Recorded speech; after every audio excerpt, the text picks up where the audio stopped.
I inherited Grandpa's house, but my family sold it. But they had no idea Grandpa had a backup plan. The letter arrived on a rainy Tuesday morning, the kind of day where the world outside seemed muted and gray, as if nature itself had decided to take a breath. I was sitting at my small kitchen table, sipping coffee that had long gone cold, when the envelope slid through the mail slot with an unassuming thud. The handwriting on it was unmistakable, Grandpa's neat, looping script, each letter crafted with care, like he always did. My heart clenched in my chest before I even opened it. He had been gone for nearly 6 months now, but his presence lingered everywhere, in the way sunlight filtered through certain windows, in the smell of fresh-cut grass, and most vividly, in memories that refused to fade. When I finally tore open the envelope, trembling fingers fumbling with the flap, what I found inside wasn't just words, it felt like a piece of him reaching out across time. The letter began simply enough, addressing me by name, but then came the bombshell. "My dear girl," he wrote, "if you're reading this, it means I've left you something far greater than material wealth. You are the rightful heir to my house, the one filled with laughter, tears, and stories untold." Tears blurred my vision as I read those lines over and over again. That house. Oh, how I loved that house. It stood tucked away at the edge of town, surrounded by towering oaks whose branches swayed gently in the breeze. Every creaky floorboard held a memory, every room whispered secrets from another era. As children, my cousins and I would spend endless summers there, chasing fireflies under starlit skies while Grandpa regaled us with tales of his youth. His voice carried a warmth that could melt any sadness, and his eyes sparkled with mischief, even in old age. To inherit such a place felt like being handed not just bricks and mortar, but a legacy, a living, breathing testament to who we were as a family. But reality has a cruel way of intruding on dreams. By the time the will was officially read, chaos had already descended upon our fractured clan. My parents, aunt, uncle, and their respective families gathered around the lawyer's polished mahogany table, tension crackling in the air like static electricity. When the news broke, that the house belonged solely to me, a collective gasp rippled through the room. At first, silence reigned, heavy and suffocating. Then came the arguments, sharp and cutting, slicing through the veneer of civility we'd all tried so hard to maintain. How could he leave it to her? Aunt Linda spat, her face flushed red with indignation. "She doesn't even live here anymore. What does she know about taking care of a property like that?" "She hasn't earned it," Uncle Mark chimed in, his tone laced with disdain. "We've all contributed to keeping that house standing over the years. Why should she get everything?" Their words stung, but what hurt more was the betrayal etched into their faces. These people weren't strangers, they were my blood, my history. And yet, they looked at me as though I'd stolen something precious from them. My father sat quietly, avoiding my gaze, while my mother wrung her hands nervously, torn between loyalty to her daughter and the pressure of familial expectations. It didn't take long for the whispers to turn into action. Behind closed doors, deals were struck, alliances formed. Before I knew it, they had convinced themselves, and somehow legally maneuvered, that selling the house was the best course of action. After all, they reasoned, none of us lived nearby anymore. None of us truly needed it. Money, they argued, could be divided equally among everyone, erasing the perceived imbalance caused by Grandpa's decision. I fought back, of course. How could I not? That house wasn't just a structure, it was a sanctuary, a repository of love and connection. But no matter how loudly I protested or how desperately I pleaded, my voice was drowned out by theirs. They voted, signed papers, and sealed the deal without giving me a second thought. Within weeks, the for sale sign was planted firmly in the front yard, its bold red letters mocking me every time I drove past. And so, I watched helplessly as strangers toured the rooms where I'd grown up, poking and prodding at walls that had witnessed decades of life. Each step they took echoed hollowly in my ears, a reminder of what I'd lost. The final blow came when the sale went through. A sleek black SUV pulled up one afternoon, and a young couple emerged, eager to start their new chapter in the home that had once been mine. I stood at the edge of the driveway, clutching the letter Grandpa had written, feeling utterly defeated. But then, something strange happened. As I stared at the house, now stripped bare of its furniture and personal touches, a flicker of hope ignited deep within me. Because buried in the pages of Grandpa's letter was a cryptic postscript that I hadn't fully understood until that moment. P.S. he'd written, "Sometimes the greatest treasures aren't kept where others can see them. Look closer, my dear. Follow the breadcrumbs." At first, I dismissed it as nothing more than poetic rambling, a sentimental flourish meant to soften the blow of inheritance. But now, standing there amidst the wreckage of my emotions, those words resonated differently. Could it be possible? Had Grandpa anticipated this betrayal and devised some sort of safeguard? The idea was absurd, almost laughable, but also tantalizing. If anyone knew how to weave magic into the mundane, it was him. Determined to uncover the truth, I returned to the house later that evening, slipping past the newly installed security system with the spare key Grandpa had given me years ago. The interior was eerily silent, devoid of the familiar scents and sounds that used to define it. Yet, as I wandered from room to room, running my fingers along empty shelves and peeling back layers of dust, I couldn't shake the sensation that I wasn't alone. It was as though Grandpa himself was guiding me, urging me forward with gentle nudges. In the attic, hidden beneath a loose floorboard, I discovered the first clue, a small wooden box engraved with intricate patterns. Inside lay a series of photographs, yellowed with age, depicting scenes from Grandpa's childhood. There was one of him standing proudly beside a treehouse he'd built with his own 2 hands, another of him fishing at the creek behind the property. Beneath the photos was a folded map, its edges frayed and worn. Unfurling it revealed a series of markings and annotations, leading to locations both near and far. That night, sleep eluded me as my mind raced with possibilities. What did these clues mean? Where were they pointing?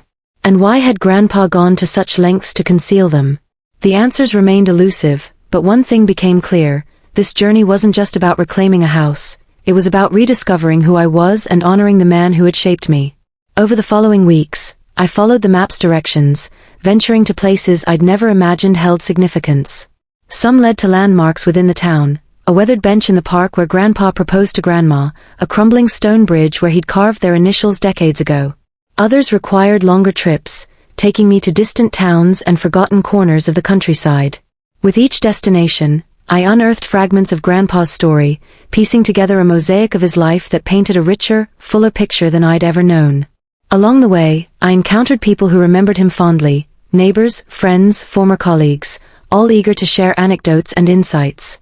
Through their words, I saw glimpses of a man I thought I'd understood completely but realized I barely knew. He was resourceful, resilient, endlessly curious. He believed in leaving traces of kindness wherever he went, planting seeds of goodwill that might bloom long after he was gone. Most importantly, he valued relationships above all else, cherishing the bonds that tied us together as a family. Yet, despite the joy these discoveries brought, shadows loomed large. The rift between me and my relatives grew wider with each passing day. They viewed my actions with suspicion, accusing me of greed or obsession. "Why can't you let it go?" my mother asked during one particularly heated phone call. "It's just a house, Emily. Move on." Her words cut deep, but they also fueled my resolve. This wasn't about possession or revenge, it was about understanding.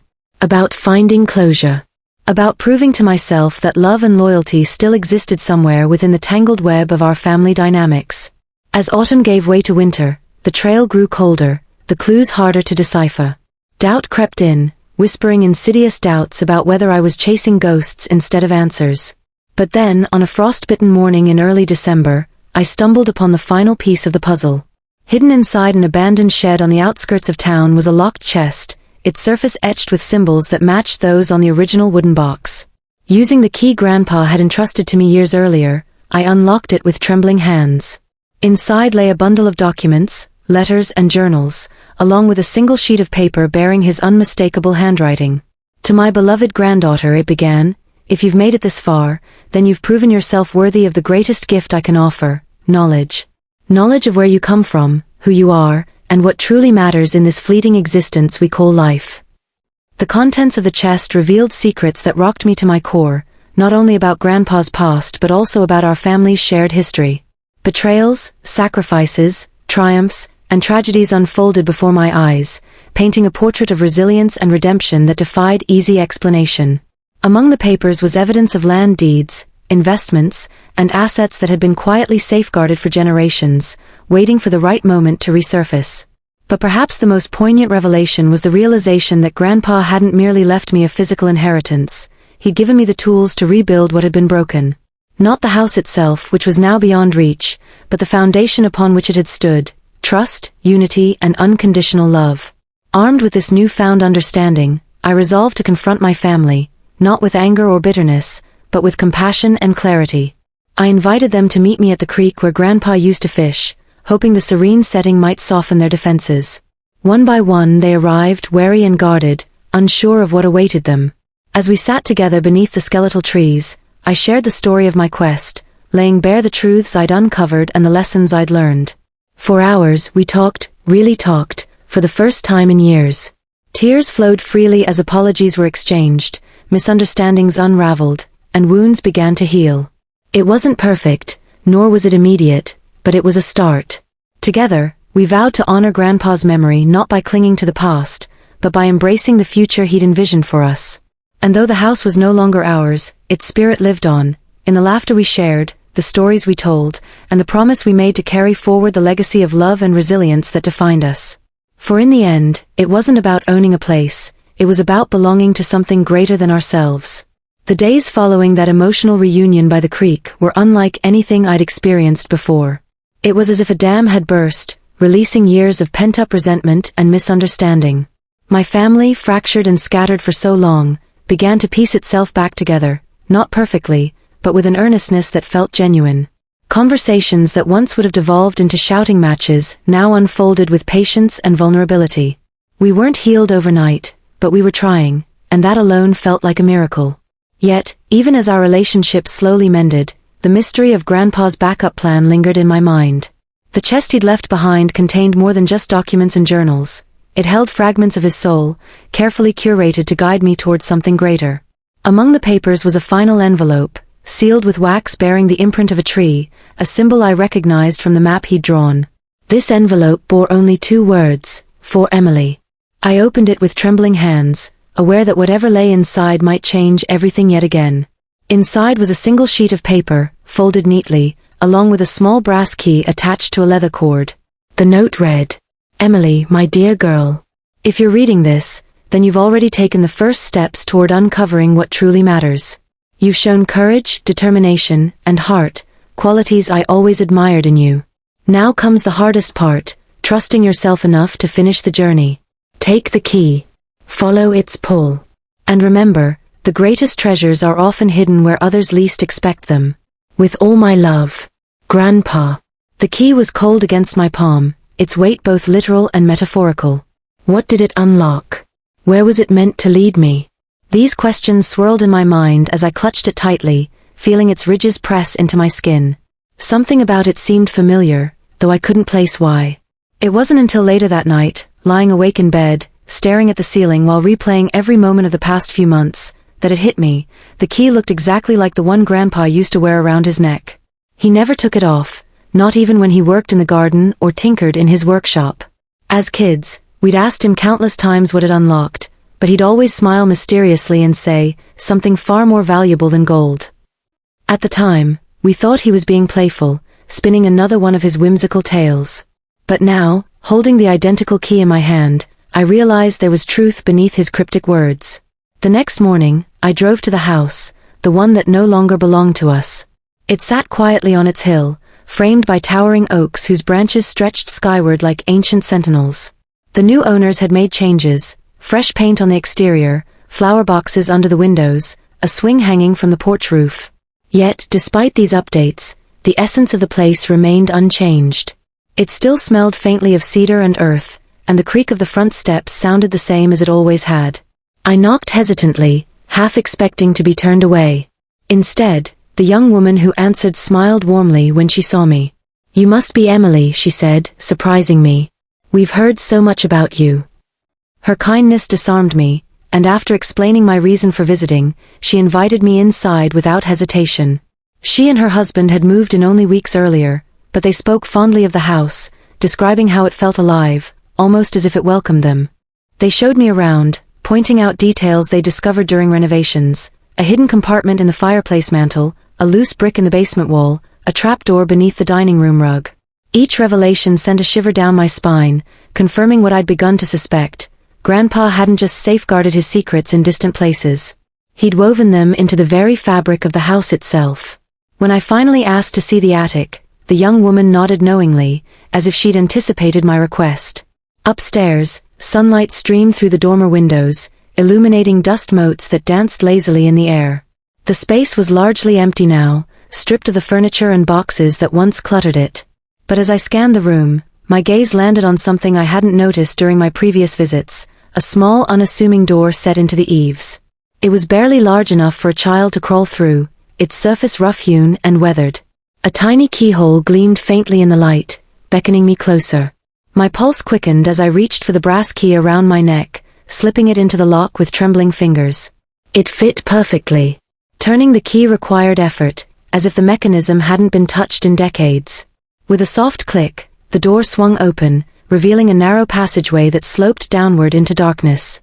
I hesitated, heart pounding, before grabbing the flashlight the homeowner had loaned me. Its beam cut through the gloom as I stepped inside, ducking low to avoid hitting my head. The passage led to a small hidden chamber nestled deep within the walls of the house. It was cramped and dim, but the air carried a faint scent of lavender and pine, Grandpa's signature cologne. In the center of the room stood a wooden trunk, its surface carved with intricate patterns that mirrored those on the box I'd found in the attic months earlier. My breath caught in my throat as I knelt beside it, running my fingers over the smooth wood. Lifting the lid revealed a trove of items that seemed to span generations, faded photographs, brittle letters tied with ribbon, delicate trinkets wrapped in cloth. But nestled among these treasures was something that made my stomach drop, a thick leather-bound journal embossed with Grandpa's initials. Flipping it open, I found page after page filled with his handwriting, chronicling not just his life, but his hopes and dreams for the future. One entry, dated shortly before his death, stopped me cold. To whoever finds this, whether it's Emily or someone else entirely, know this: the true wealth of a family isn't measured in dollars or property. It's found in the connections we nurture, the stories we share, and the love we leave behind. If you're reading these words, then you've proven yourself worthy of carrying the torch. Use what I've left wisely, not for personal gain, but to strengthen the bonds that hold us together. And above all, never forget that home isn't a building. It's the people who fill it with light. Tears blurred my vision as I closed the journal, clutching it to my chest. For so long, I'd believed that losing the house meant losing a piece of myself. But Grandpa had known better. He'd understood that the essence of home wasn't confined to four walls. It lived in the memories we created, the lessons we passed down, and the love we shared. As I climbed back up the passage and emerged into the bright sunlight, I felt lighter somehow, as if a great weight had been lifted from my shoulders. The young couple watched me curiously as I thanked them profusely, promising to visit again soon. Driving away, I glanced in the rearview mirror at the house receding in the distance, its silhouette softened by the golden glow of late afternoon. That evening, I gathered my family once more, this time in my own modest apartment. Around the table sat faces I'd grown up with, some still wary, others visibly softened by recent events. When I placed the journal in the center of the table and began to read aloud, their expressions shifted from skepticism to awe. Together, we laughed at Grandpa's humorous anecdotes, marveled at his wisdom, and mourned the moments we'd missed because we'd been too busy fighting over scraps. By the end of the night, something remarkable had happened. The bitterness that had poisoned our relationships for so long began to dissolve, replaced by a shared sense of purpose. We decided then and there to honor Grandpa's legacy, not by clinging to the past, but by building a future rooted in the values he'd instilled in us. In the weeks and months that followed, we started anew. Family dinners became a regular occurrence, filled with laughter and lively debates. Old grievances were aired and resolved, paving the way for deeper understanding. Even the younger generation, who had grown up hearing fragmented stories about Grandpa, began to see him not as a distant figure but as a man of immense depth and character. And as for me, I carried the journal everywhere I went, drawing strength from its pages whenever doubt crept in. It reminded me that while we may lose physical spaces, the intangible ties that bind us can never be broken. Home, I realized, wasn't a place, it was a feeling. And thanks to Grandpa's backup plan, I'd found mine again. As the seasons changed, so did we. The journal became a touchstone, passed between family members, each adding their own notes and reflections. It grew thicker with time, binding us closer with every shared story. One crisp spring morning, I returned to the house, not as its owner, but as a guest of the young couple who now called it home. They greeted me warmly, inviting me to sit on the porch where Grandpa used to rock in his chair. Together, We planted a sapling in the yard, a symbol of renewal and connection. That evening, gathered around a bonfire in the backyard, my family laughed and sang like we hadn't in years. The flames danced brightly against the darkening sky, mirroring the warmth rekindled within us. Grandpa's backup plan had worked, not because he'd hidden treasures, but because he'd reminded us what truly mattered. Love. Unity. Legacy. As I looked around at the faces glowing in the firelight, I whispered softly, "Thank you, Grandpa." And for the first time in a long while, I felt whole again.